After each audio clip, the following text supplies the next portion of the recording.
ನಮಸ್ಕಾರ. ಇವತ್ತು ನಾವು ಗುಲ್ಬರ್ಗಾಯಿಂದ ಬ್ಯಾಂಗ್ಳೂರ್ಗೆ ಒಂದು ಬಸ್ ಬುಕ್ ಮಾಡಿದ್ವಿ.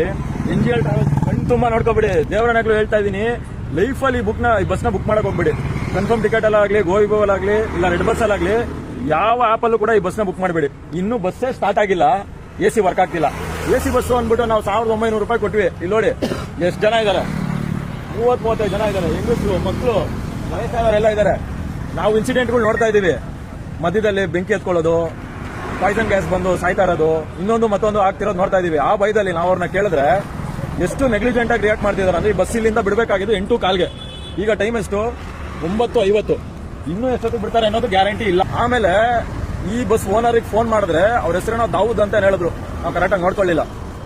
ಅವ್ರೇನ್ ಹೇಳ್ತಾ ಇದಾರೆ, ನೀವು ರೆಡ್ ಬಸ್ ಅವ್ರನ್ನ ಕೇಳಿ, ನೀವು ಕನ್ಫರ್ಮ್ ಟಿಕೆಟ್ ಅವ್ರನ್ನ ಕೇಳಿ, ನನಗೇನ್ ಕೇಳ್ತಾ ಇದ್ದೀರಾ? ನಾನು ಯಾರು ಅದನ್ನೆಲ್ಲ ಮಾಡೋದಕ್ಕೆ?